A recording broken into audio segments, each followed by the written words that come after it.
Welcome to Felony Friday, a presentation of the Lions of Liberty podcast. Here is your host, John Odermatt. Felons, friends, and freedom lovers, welcome back to the Felony Friday podcast. This is the show where we focus on injustices in the broken criminal justice system. This is episode 13 of Felony Friday on the Lions of Liberty podcast. So that means you'll be able to find the show notes today at lionsofliberty.com/FF13. On the show notes page, you'll be able to find links to anything that we talk about throughout today's episode, and you'll be able to find a link to subscribe to the Lions of Liberty podcast on iTunes. If you decide to do that, we really appreciate it. Please consider giving us a 5-star rating also. My guest today on Felony Friday is TheArthur Duncan II. TheArthur is an attorney and a convicted felon. He has an incredible story to share about how he overcame a felony drug conviction to become a lawyer in Buffalo, New York. His path to a law degree has been far from typical. He will share that story today, and I think it will provide tremendous motivation for felons and for people of all backgrounds. TheArthur has written a book about this journey titled Felon Attorney. TheArthur, welcome to Felony Friday. Thank you, John. It's my pleasure to be on Felony Friday. Absolutely my pleasure. Well, it's great to have you here, and I'm sure our audience is really excited to hear your story about how you've overcome such big obstacles. Before we get into your drug conviction and the journey you actually took to overcome that to become an attorney, I just wanted to help our audience and myself to get a little background on you from your beginnings. So my understanding is you were born in Los Angeles and you moved to Buffalo, New York. Can you talk about that time period in your life? How old were you when you moved back and forth? Yeah, back and forth is an understatement. Actually, I was born in Los Angeles. My mother was out there basically by herself. My father was in the service. I was born in 1969, so he was in the service. He was in Vietnam, so he wasn't around. My mother, she was having trouble out there in LA, raising me by myself because she was originally from Buffalo. So what she basically did was kind of send me back east, back to Buffalo to be raised partially by my grandparents, my grandfather, who was a pastor, and my grandmother. And I basically went back and forth almost continuously every year or every other year. As a matter of fact, I did kindergarten in Buffalo. I did first grade in LA. I did second grade and third grade in Buffalo. I did fourth grade in LA. Then I did fifth, sixth, seventh, and eighth in Buffalo. And then I did ninth through 12th in LA. So when I say back and forth, like I said, that's quite an understatement. I was literally back and forth until I was about 19. Wow. So moving literally back and forth like that almost every couple of years. I'm just curious, from Buffalo to LA, how did the grades kind of compare to each other? Were you learning the same thing at one school, not the other? Was one school farther ahead of the other one? I was excelling.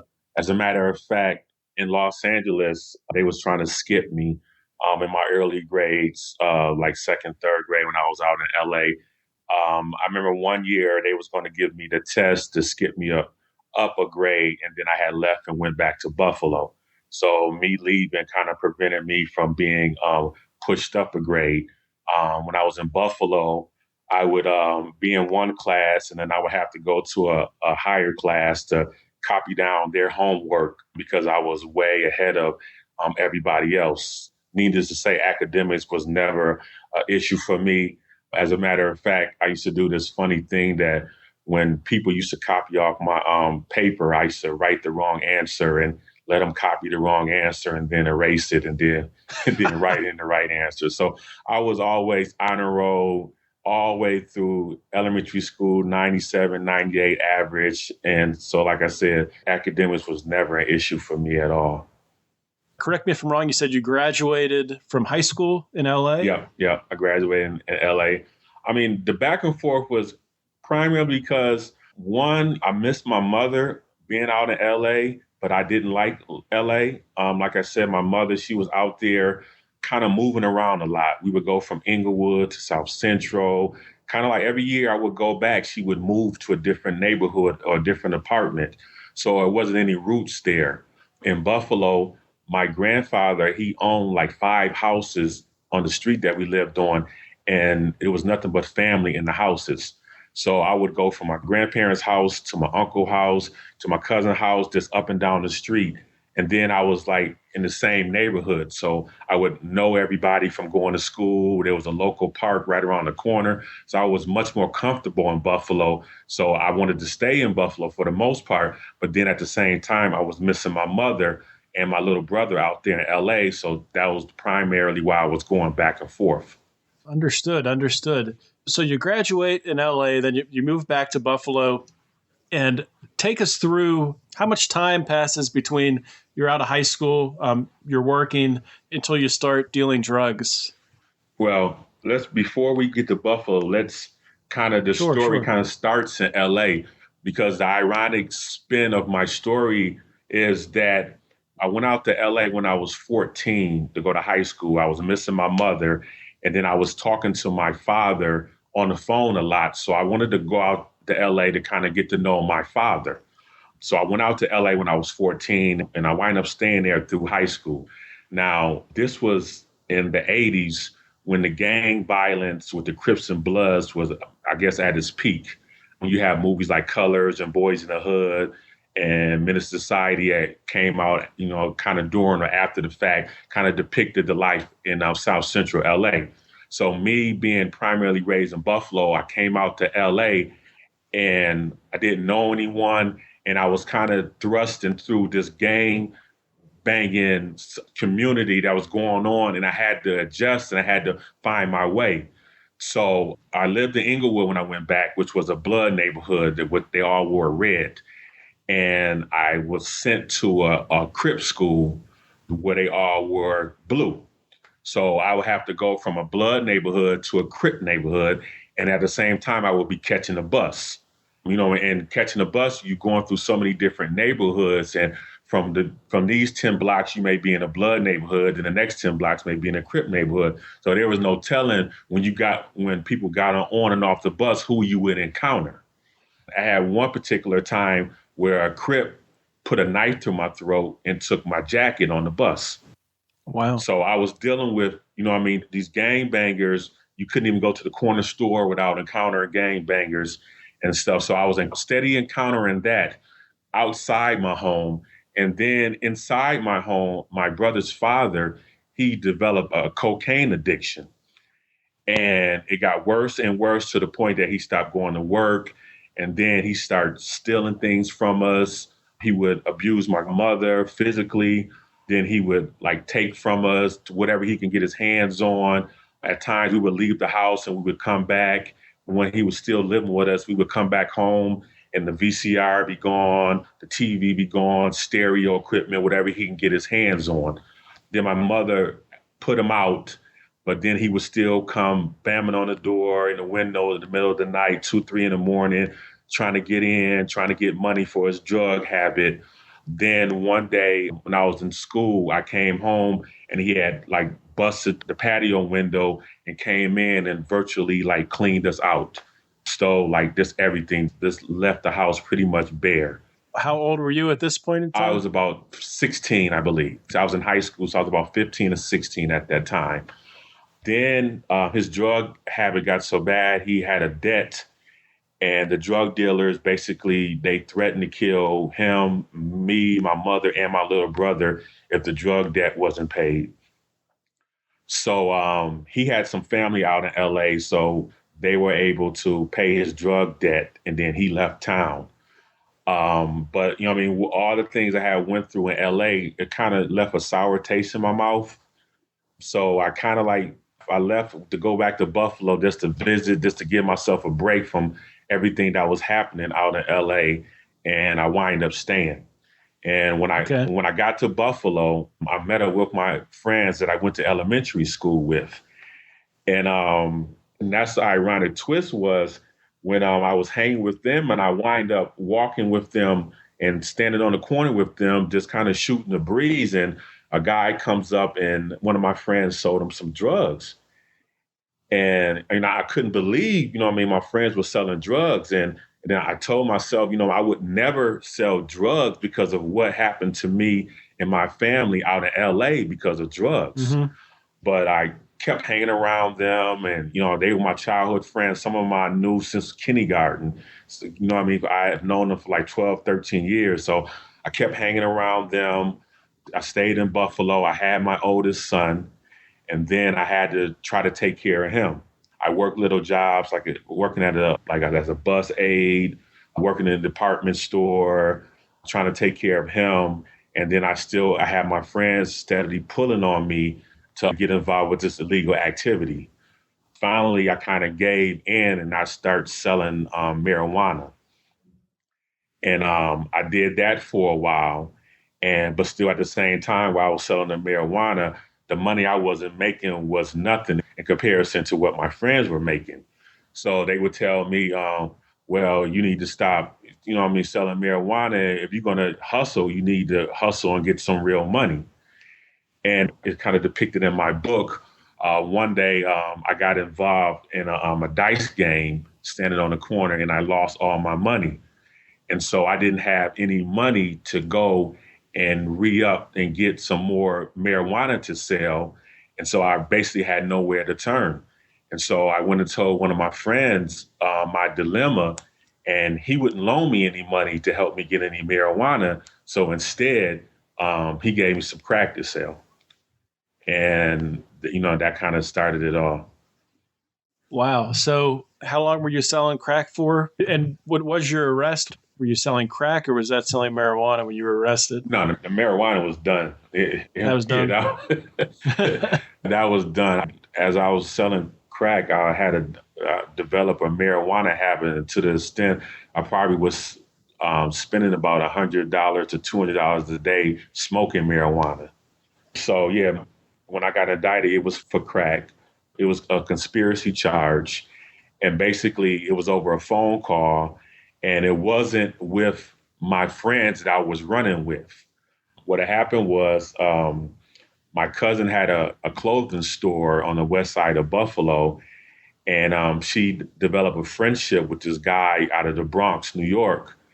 He kind of came to me and, offered, some drugs to me, basically trying to get me to buy from him.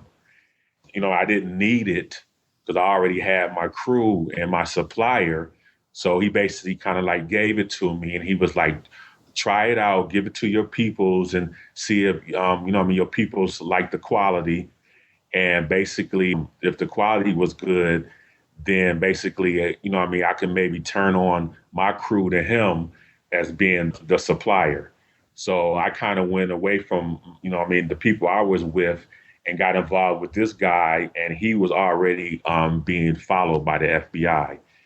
And that kind of put me on the radar for the FBI, and they tapped my phone.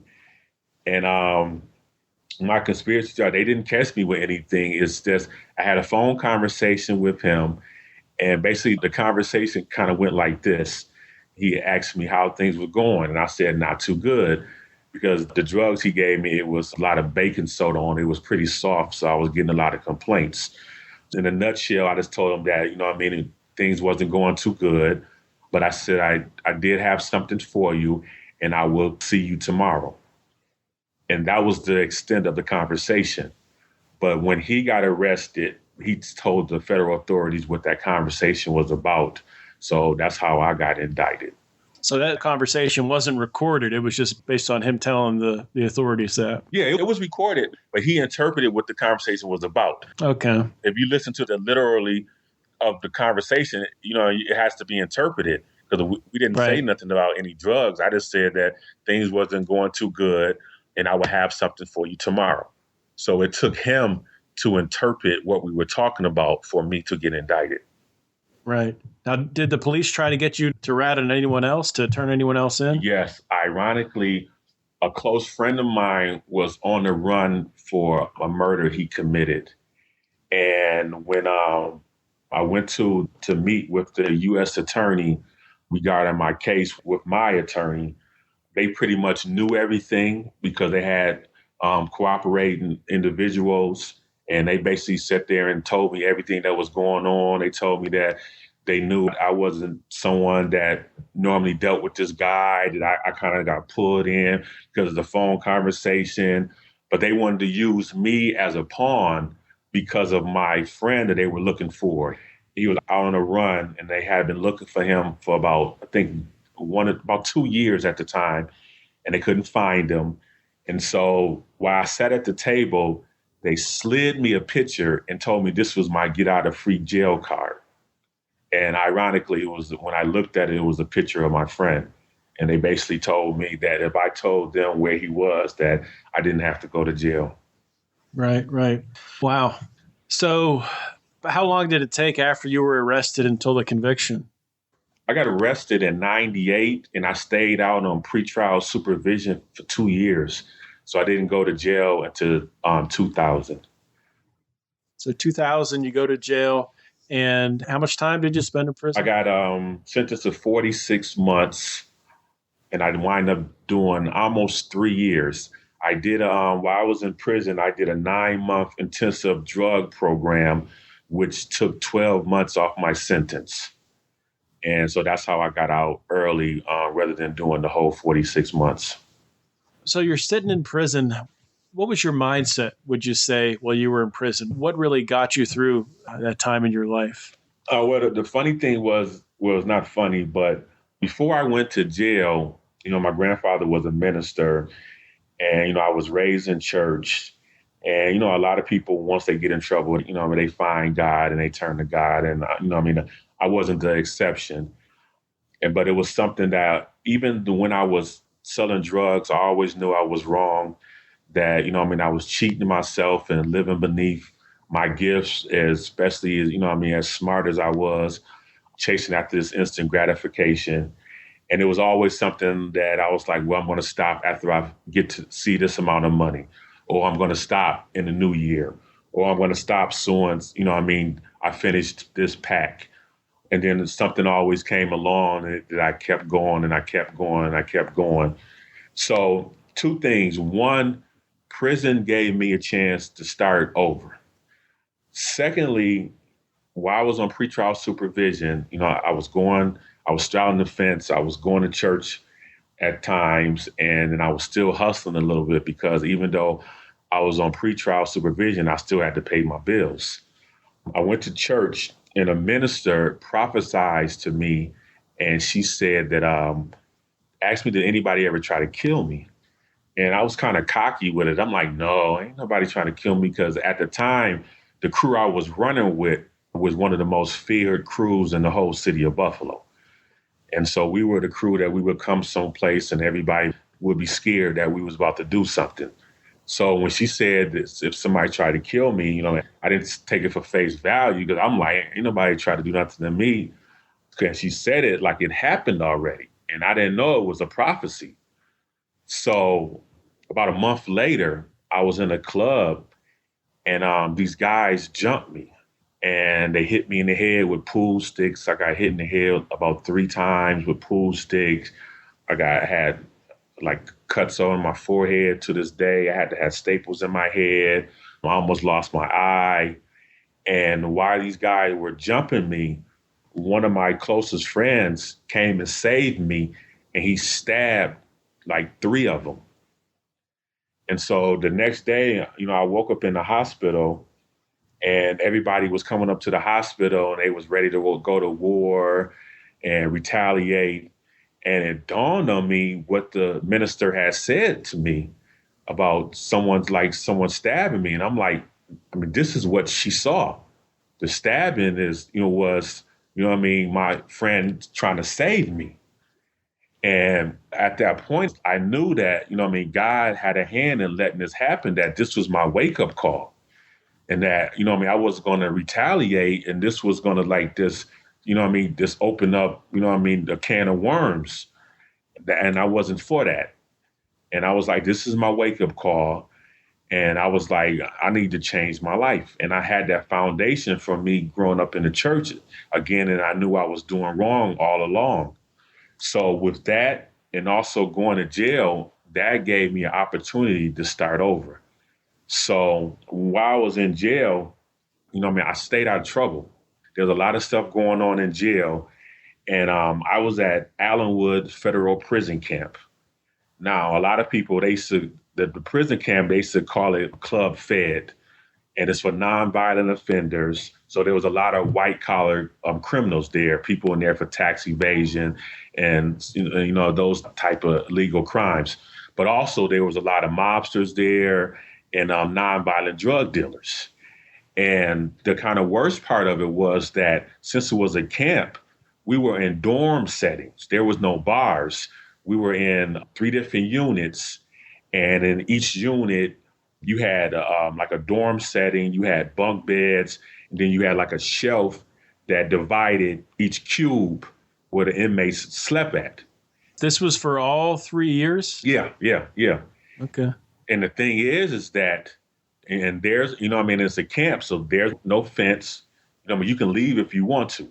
Basically, but if you leave, when you get caught, you're going to get the charge for escape.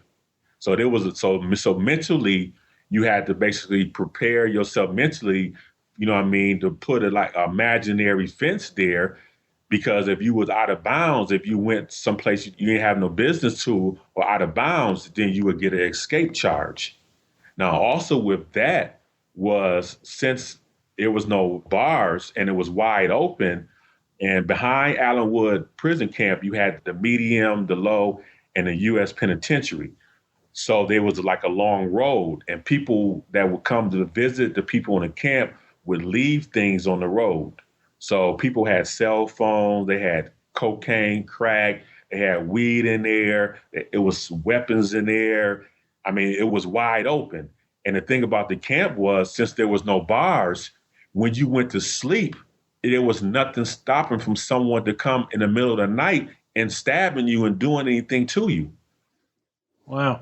So people say, oh, you were in a camp, that's nothing. But I would rather be behind the fence to be able to lock myself up in my cell so I can get a good night's sleep. Because if you had a problem with somebody in the camp, soon as you went to sleep, since there's no, like I said, there was no cell, they're coming to get you in the middle of the night. People were getting beat in the middle of the night. They set people's beds on fire. People were getting stabbed, and all this stuff was happening in this camp for quote unquote non-violent offenders. So how did you navigate that? How did you, stay out of trouble so, you didn't make someone angry and they came and attacked you in the middle of the night or something? I don't know. It was a few things that got me in, I guess, good graces with the other inmates. When I got there, I started playing basketball, and I was, I'm pretty good at basketball. And then after I hurt my knee in prison, I started refereeing the games. And basically, those basketball games could be pretty volatile as far as people, because they had point spreads and betting on the basketball games. They was loan sharking. They had bookies. I mean, everything was going on. So the A-League, so the basketball games, they was betting money and stuff on it. And some of the referees were the inmates. So a lot of times if you made a bad call or something, the inmates would fight the referees, or they would curse them out. He would get into it. The games would get canceled and so on and so forth. After I played ball, and I just believed that I carried myself in a certain way, in a respectful way, that never happened to me. And everybody was very respectful from me. And even the CEO who ran the recreation, he told me, he was like, if it wasn't for you, we wouldn't have had no league, because everybody seems to respect you. And then after a while, I was lifting a lot of weights, and I used to have the black and white striped ref jersey on, and they started calling me the weightlifting ref. And then another thing that helped me was I got a job in food service first I started as just a laborer. Then I got a job as a cook, and then I got promoted to the clerk. I was the clerk for the food service. My job duties as a clerk of the food service was twofold. First thing is I made sure everybody got paid. And so I had to write down everybody's hours and make sure, everybody got paid at the end of the month. My second job, which was more importantly, was that I had to do the count. And now, because there's no wall or no cells, the inmates are counted in the prison camp probably about 4 or 5 times a day. So what happens is the alarm goes off, the lights goes on, they shout over the PA that it's count time. So everybody has to go back to their queue to be counted to make sure that nobody escapes. Now, because of that, at times when they do the count, like they would do a 5 o'clock in the morning count and count you while you sleep.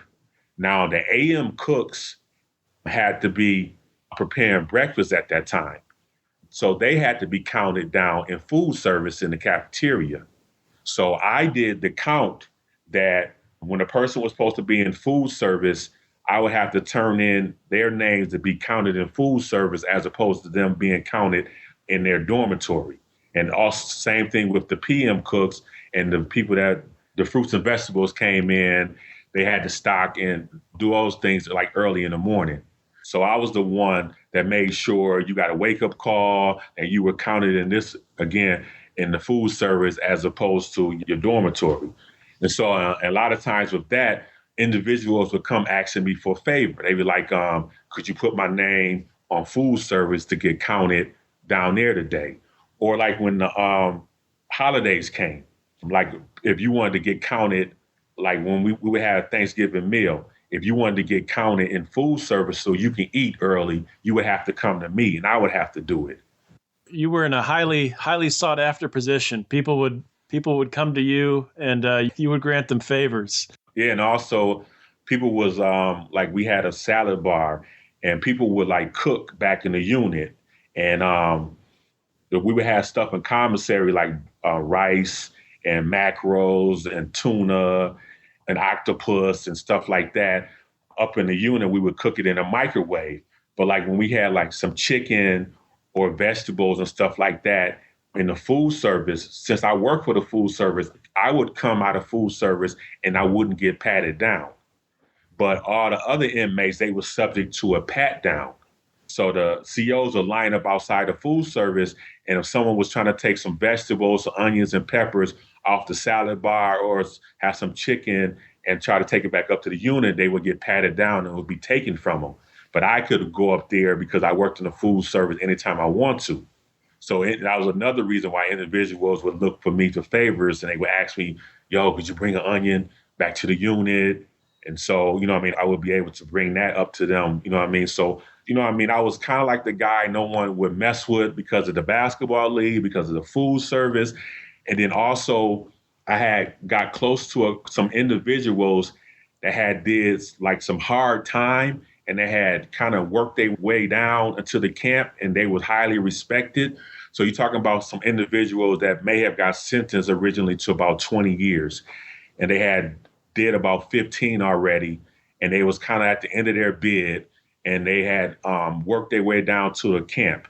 So you're talking about they was like highly respected, individuals. And they kind of gravitated a couple of guys that were in that position. I got real close to them. And because of their respect and them trusting me, that gave me respect because normally someone who just come in off the streets doing 3 or 4 years, they were like, oh, this guy, he might have snitched or he's not no real, hustler because he's only doing 3 or 4 years. So they wouldn't give you the same respect that they would give someone else. But because I hung with these individuals, I got the respect that they had. That's fascinating. That's a fascinating story. So at what point in time would you say, was it after you got out of prison that you first got the idea in your mind that you wanted to go back to school, go to law school and become an attorney? Well, when I got out of jail, I had to do 6 months in the halfway house. And I had like a certain amount of time to find a job or they was going to send me back to jail. And I was looking for jobs and I wasn't able to find a job for the first month and a half. It got almost to the point that they was going to send me back. Luckily, a friend of my friend was a manager at a wheelchair van company. And basically, all I had to do was pay a ticket that I had before I left and then pass the CDL test and I would get a job. And, again, studies, school and studying was always simple to me. So I passed the CDL test and I got a job, driving a wheelchair van, picking up individuals in wheelchairs, senior citizens and people with mental disabilities, taking them to day programs and doctor's appointments and so on and so forth. While I was there, and plus during the month and a half, I couldn't find a job, it kind of dawned on me, like, is this the only job I'm going to be able to find? This is the way I'm going to have to live, making $9 an hour, trying to work as much overtime as possible, killing myself because we had to take the clients up and down like 10 flights of stairs. Some of the individuals were very heavy, and so it was mentally taxing at times. And so I was like, this is, I can't do this for too long. I know that, I'm smart and I can do something, better than this. Me enrolling into school, I didn't know what I was going to do when I enrolled into community college. I just knew that if I was going to do anything, it was going to be through education and through, me being a smart individual. And I knew that was my strong suit. My strong suit was my intellect. And I knew if I was going to, be successful in life, it had to be through education. So when I enrolled at ECC, Erie Community College in Buffalo, I had no idea what career I was trying to pursue. Ironically, I was having issues in the beginning getting accepted because of my felony. And I had to go in front of, I didn't have to go. They had some committee had to review my application to get into community college. My PO had to write a letter. And so I got accepted into ECC like at the last minute. So I had to take whatever classes that was just available that would fit in my schedule as far as because I was still working. And that worked out in my favor because I wind up taking 2 classes with the same professor. I had him for Professor Grabner. I had him for U.S. history, and I had him for sociology. So with that, I was in his class 4 days out the week, 2 days for sociology, 2 days for U.S. history. So for seeing him so much, we started to build up a rapport. And one day I stayed at the class. We were just talking. And he asked me, he was like, TheArthur, what do you think you're going to do after you graduate here from ECC? And after, I had developed a relationship with him, so I trusted him enough to tell him. So I told him that I always wanted to be an attorney. That was just something that I wanted to be during high school, but I got sidetracked. And do you remember where that first came from, that desire to become an attorney? Not really, kind of just maybe TV. They do make it look pretty cool on TV, don't they? Yeah, kind of TV. I know in my senior year in high school, I took a business law class and I liked it. As always, individual, you want to be a doctor, a lawyer, so on and so forth. But, I wanted to be a corporate lawyer. I didn't know what it took to be a lawyer. It just sounded good at the time. So I told him I always wanted to be a lawyer, but I didn't think I could now because I was a convicted felon. And so he asked me, he said, does your felony bar you from becoming an attorney in New York? So I assumed it did. And if no one takes anything from my story, I hope they take this, that don't assume anything. Do your research. I'm telling my kids, they always say they say this and they say that. And I say, who is they? And they are probably wrong. And so, I assumed that I couldn't become an attorney with a felony. And so he said, I don't know about that. Let me look into it for you. So I'm like, sure.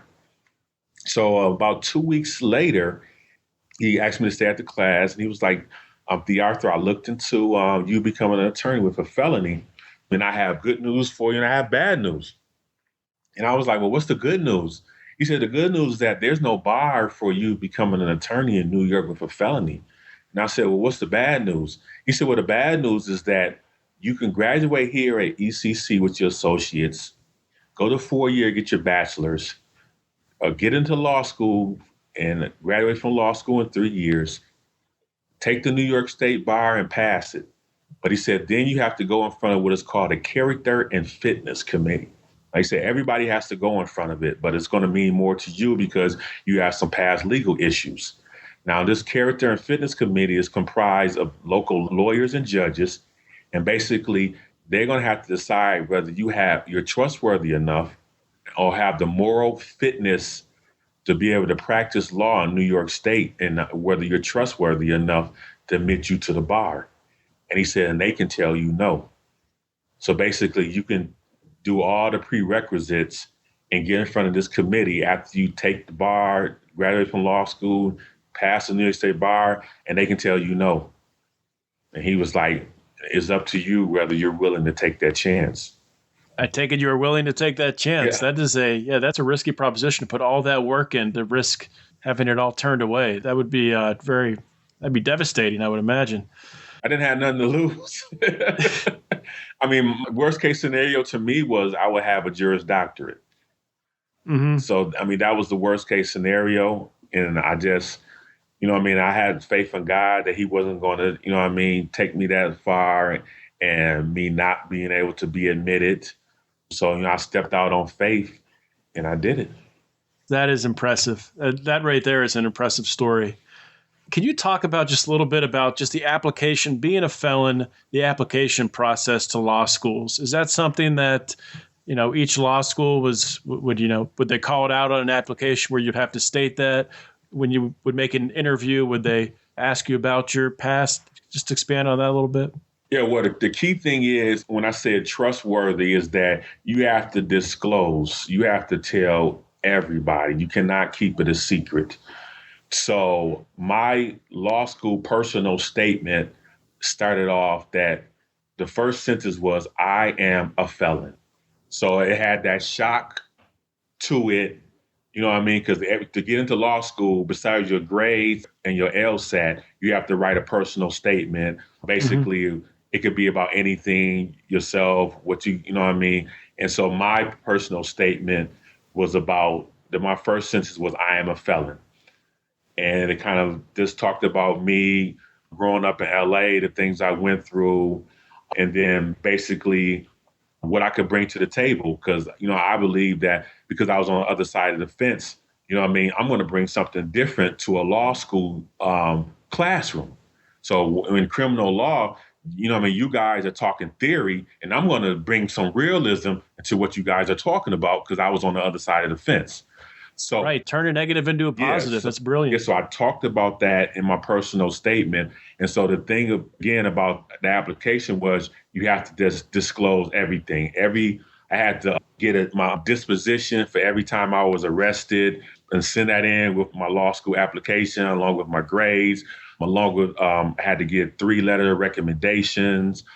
So that was important to try to start building up a rapport with professors and people in the community along the way that would be in your corner, for each step. And for each step going from my 4-year to trying to get into law school. And then ultimately, when I went in front of the Character and Fitness Committee, I had 2 letters from 2 judges, a letter from my pastor, a letter from a New York State Assemblywoman, and a letter from my boss. So, those things, was big in regards to those people being able to vouch for me, along the way. So with the law school application, again, I had to disclose all my arrests and convictions, which I had. Besides the felony, I had, I think, 2 misdemeanors besides that, and I think a violation. So I had to send all that stuff in with my application. So be honest. That's good advice for any application process. Applications for employment, for any sort of schooling. Always put everything out there and be honest. 100% agree with that. So where did you go to law school then? After I graduated from ECC, I went to UB, and I did quite well at UB. I graduated from UB with a 3.5 GPA when I was still working full time. I had a wife and 3 kids. So when I applied to UB Law School, I kind of just thought, it was a no-brainer. I'm a hometown kid. I'm a family man. I'm working. I did my undergraduate studies there. I got a 3.4 GPA. This should be a no-brainer. And one of my wife's friends, because my wife is a hairdresser, one of my wife's friends works for the FBI. And she introduced me to one of the deans at the law school. She wasn't the dean of admissions, but she was the dean of, I forget. She was the dean up there. I think alumni relations or something. So she made a call to the dean of admissions, and I got an interview with the dean of admissions, met her, and the interview went quite well. And I really thought that I was going to be able to stay home with my wife and kids and get into UB Law School. My first year out of undergrad, I got on a waiting list at UB Law School, and I got denied. I wasn't really discouraged because I said, I got on a wait list. You know what I mean? I'll just reapply and hopefully I'll get in next year. Second year, I reapplied, got on the wait list again. But the second year when I applied, no, let me go back. The first year I applied to like any law school I could. I got a waiver for applying to law school, and I really wanted to see, could I get into law school with my felony? Mm-hmm. So I got into Dayton Law School, University of Dayton Law School, Detroit Mercy Law School, I think Touro Law School in New York. So I'm like, okay, you know what I mean? Even with my felony, I know I can get into law school, but I really want to stay home and go to UB. So when I got into these other law schools, I would send that information to UB saying, look, you know what I mean? These other law schools want me, you know what I mean? I'm a viable candidate to get into the law school. So again, that first year, I got on the wait list. I didn't get in. So I reapplied.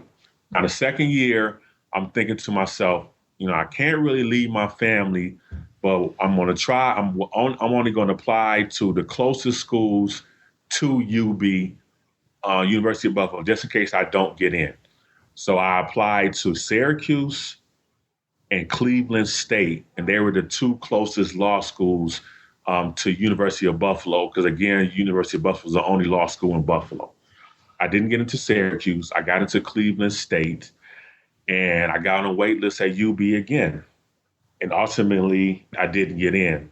So at that point in time, I had to convince my wife for me to leave and get an apartment in Cleveland and leave her with my 3 kids for me to go to law school in Cleveland. That's a huge obstacle right there. Yeah, wow. Yeah. So I got an apartment in Cleveland, and my first semester in law school in Cleveland, I was coming back to Buffalo. It's about a 3.5-hour drive from Buffalo to Cleveland. So after my classes, I would get right on the I-90 from Cleveland, come straight back to Buffalo, because I had my responsibilities here in Buffalo with my wife and family. But what I wasn't doing was studying, because I was, you know what I mean, as soon as I would finish class in Cleveland, I would come back to Buffalo to take care of my family. So my first semester at Cleveland, I almost flunked out. I got 3 Ds and 2 Cs. And all the while, my hope was that I could do well enough at Cleveland that I could transfer back to UB. But after my first semester, I was like, you know what I mean? I thought that was dead. I was like, I got 3 Ds and 2 Cs. I'm just trying to stay in law school. Forget trying to transfer. I need to get my grades up just to stay in law school. So the second semester, I buckled down. I maybe came home maybe once a month after that. And I got my grades up, and I wind up getting 2 A's and I think 3 B's. So I was fine as far as academic probation at Cleveland Marshall. And I didn't think I was going to be able to get accepted as UB as a transfer student. That summer, my wife's cousin grew up in the projects with a local judge. And she was able to call the judge and get me an internship for the summer. And that judge, she was very instrumental with me. I applied again to UB as a transfer student, and she was very instrumental with me getting accepted in UB as a transfer student. So the next year, I was able to get into UB my second year as a transfer student, and I was able to stay home with my wife and kids. So you were able to get your law degree from University of Buffalo, right where you grew up and went to school. Well, where you partially grew up between there and LA. Yeah. It's an outstanding story.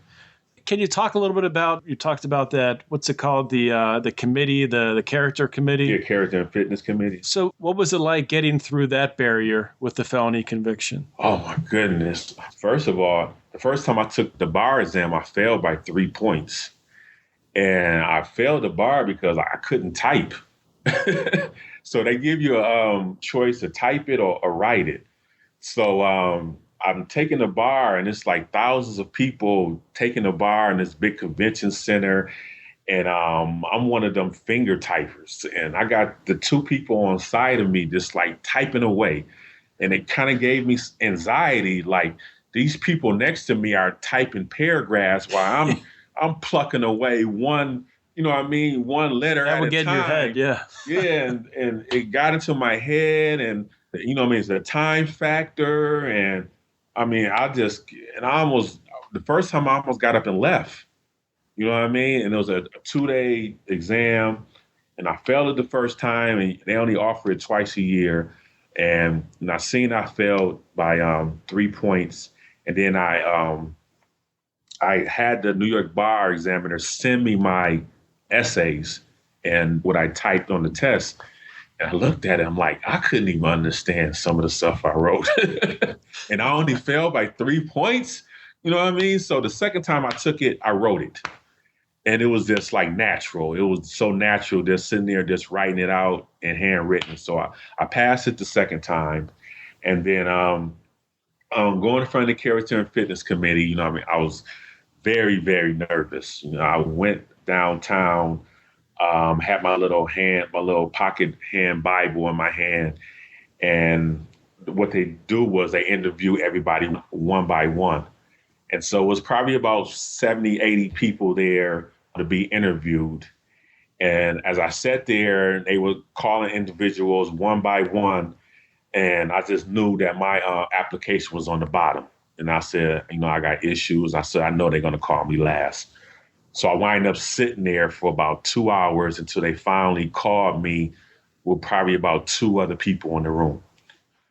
I went into an office with a guy, and I was pleasantly surprised that he said, TheArthur, everybody speaks very highly of you. He said, I looked at your application. I called your boss, and everyone I talked to spoke very highly of you. He was like, and your pastor's letter was phenomenal. He started talking about, asking me what church I went to. And I'm sitting there thinking, I'm ready for them to ask me all these questions about all my, my arrests and convictions and everything. And he's not even asking me anything about, my past. Mm-hmm. And so I even start trying to explain. And at one point I was saying that, I take responsibility for all my things I did in the past. And he was like, TheArthur, we already know about what you did. And so he was like, he said, I've been doing this for a long time. And he said, if I was you, I don't think you have anything to worry about. He said, what you did was a long time ago. And he said, it's obvious by your track record and all these letters of recommendation that you've changed your life. He said, but the one thing is, he said, because it's a felony, he said, I think you do have to go in front of the committee. And basically the committee would be, instead of the one-on-one, it would be, members of the committee convening together and asking me questions. Right. And so he told me to go back in the waiting room, and that he would go back and talk to the committee, the rest of the committee, and they would call me in the back. So I'm sitting there again, and it was me and maybe 3 other individuals that had to go in front of the convening committee. And I remember a guy behind me telling another guy, he was worried about a fight that he got into, a disorderly conduct conviction that he had, I think during law school. And I'm thinking, this guy is worried about that. If he only he knew what I'm worried about. So the funny thing was, the same guy that interviewed me came back out probably about 5 minutes later and called my name. So I'm thinking, here it is. Here we go. They about to grill me. Here we go. He calls me, and instead of taking me in the back with the rest of the committee, he takes me back into the same room where we had talked. And he says, TheArthur, I talked to the committee. You're good. They're admitting you. You're fine. Go on home. And I just kind of I was in shock. And I said, what? He said, go on home. They okayed you. You're fine. That was the gist of it. And 3 months later, I was sworn in Rochester. That had to be an incredible feeling. And listening to you talk through that process, it had to be also an incredible feeling to have someone not just look at your felony, look at your body of work, look at you as a person, look at your relationships, your references, and all the work you put in law school, and judge you on that, and not judge you just based on your previous felony conviction. As I know, a lot of felons have to deal with that as they go out and look for jobs and throughout all aspects of life. So that had to be very, very rewarding to see that happen. Yeah. And the hard part was, even after, I straightened out my life, when I got out of jail, all I had was a high school diploma and no job skills. And I was basically released back into the same environment that I was before. And as I said before, when I got in trouble, I didn't get in trouble with the crew I was hanging with. So they were still out in the streets hustling. So when I got out of jail, they were picking me up from the halfway house, giving me a couple of bucks to put in my pocket. And so basically they was thinking that, once I got out the halfway house, I was going to go back to hustling. And they would say little smart remarks like, this is what you're going to do. You're going to work. Why you're not going back to hustling? And, and I promised myself as well as God that, I wasn't going back to jail for nobody, and it's definitely not, for material things. But along the way, even I had, some things happened to me that kind of tested my resolve. One time I was on my way to Charlotte with a cousin of mine, and he picked me up from the airport. And when we got to the airport, he turns to his friend and hands him a bag full of crack at the airport. So I'm like, and I'm on probation. No, I'm on parole. I think I was my last year at UB, undergrad, trying to, straightening out my life. Mm-hmm. And we're at the airport with drugs. And I turned to him, I was like, what is that? And he's like, oh, don't worry about it. I got a stash spot. I'm like, a stash spot? This is the airport. They're going to bring out the dogs and everything. I could not believe that he had jeopardized, more than himself than me, knowing I'm on parole. And, and it got so bad, I wanted to just to jump out the car. But then the airport police was right there when we was driving. And then that would have brought attention to us. So I managed to survive, that encounter. Then I had another time that I went to a party and my brother got into a fight with this guy from another neighborhood. And I was trying to break up the fight. And basically I was in the middle of it trying to make my brother and this other guy go home. And my brother wound up reaching over me and punching the guy in the face. And I had a plate of food because I was leaving that I was taking home with me. And when my brother punched the guy and knocked the plate of food out my hand, the food hit the ground. And I jumped over to the left side to avoid the food splattering all over my clothes. And the next thing you know, someone starts shooting. Oh, wow. And my brother got shot. A friend of mine got killed. And my cousin got shot in the shoulder, all on the right side. So when that plate hit the ground, if I would have jumped to the right side, I would have got shot. But by God's grace, I jumped to the left side and I was spared. And this was after I had got out of jail, married, family, working, going to school. But, these were still things that in my environment that, I got, caught up in. So, it's still, once you change your life, it's still that environment that sometimes, bad things can happen. And that there was tests of my resolve. And I said, God was just testing me to see if I really had changed. But things just kept happening around me. And I was able to make the right decision that allowed me to, to go along my journey to be successful along this path. Because I already had separated myself from all my friends and I wasn't hanging with them or anything. But still at the same time, and I didn't want to be like scared to go outside or scared to not be able to enjoy myself. Right, you can't hibernate inside. Yeah, but things would just happen. And then another time, one of my friends that I grew up with, I knew him since kindergarten. He turned 40 and he had a party for him turning 40. Now, it was in my old neighborhood. My wife didn't want me to go. And I was like, well, babe, I'm just going to go down here and, have a beer, wish him happy birthday, and then I'm going to leave. Well, lo and behold, I go down to the bar. The bar is very crowded. I feel uncomfortable, because I don't go out anymore. So I wind up going outside and going across the street to a store that was open that another one of my friends had a corner store. So I go into the corner store just to talk to him, just to get away from the bar situation. While I'm in there, a fight breaks out in the store. Not in the bar. I get away from the bar to go to the store to get away from the bar, and the fight breaks out in the bar. It breaks out in the store. And I'm like, ain't this something? Let me get out of here. So, and the guy that was fighting was the guy who was his birthday. His girlfriend got into a fight. So my friend that went to go see him for his birthday, he runs across from the bar into the store, and they beat this guy up in the store. Chips is all over the place. They're knocking down shelves and everything. Now, this is a guy, again, I've known him since kindergarten. He was one of the people in my crew, and he's fighting someone.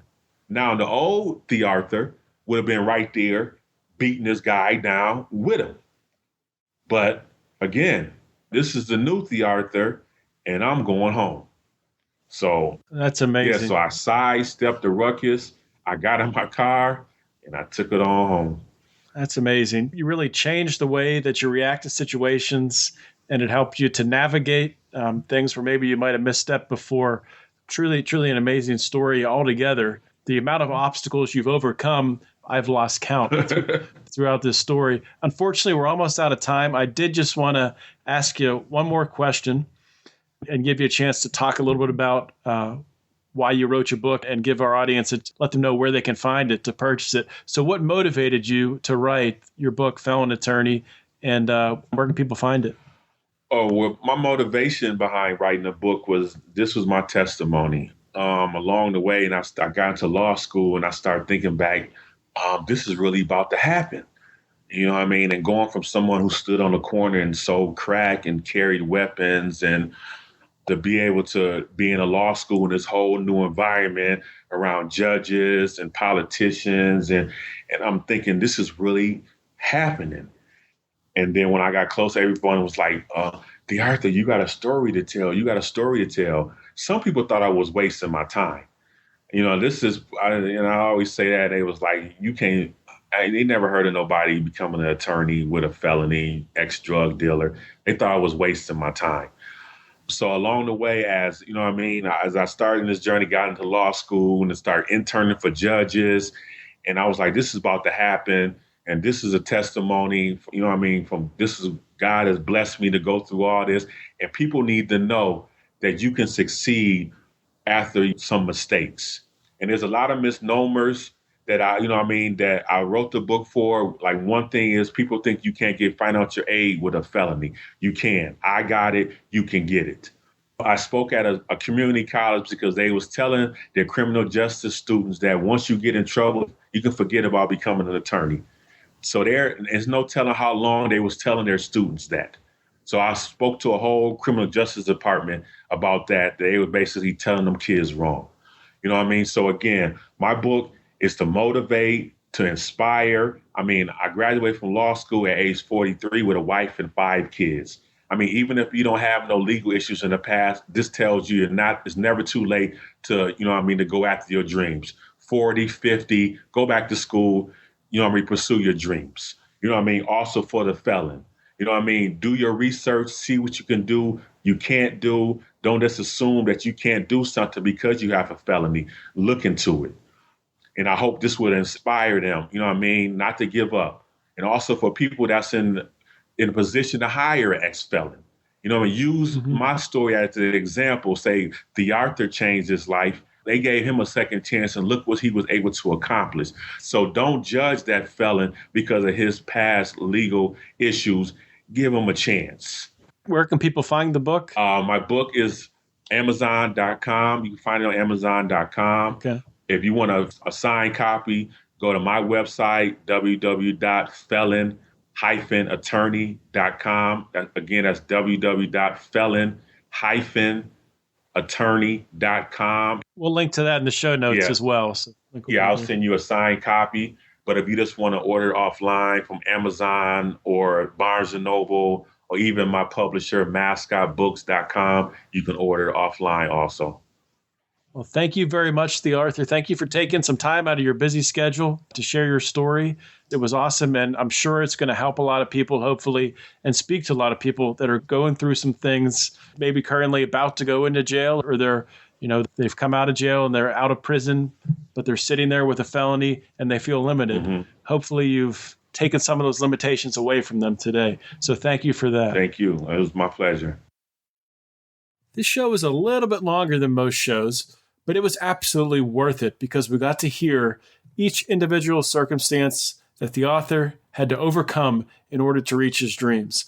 As I said in the opening of this show is not only about reforming the criminal justice system, it is also about providing positive examples of those who have personally experienced the grind of the criminal justice system and found success on the other side. Much like previous Felony Friday podcast guest Michael Santos, TheArthur has found success after prison. Thank you, everyone, for listening. You can participate and contribute to Felony Friday by connecting with other liberty lovers. You can do this by joining our private Facebook group, the Lions of Liberty Forum. Simply search Lions of Liberty Forum on Facebook. The group will pop up, and we will get you added as quickly as we possibly can. Also, don't forget to follow the Lions of Liberty on Facebook and Twitter, and check out the Felony Friday archive at lionsofliberty.com/Felony Friday for all previous articles and podcasts. As always, guys, thank you for listening. This is John Odermatt signing off. Always remember to keep your head up and the fires of liberty burning.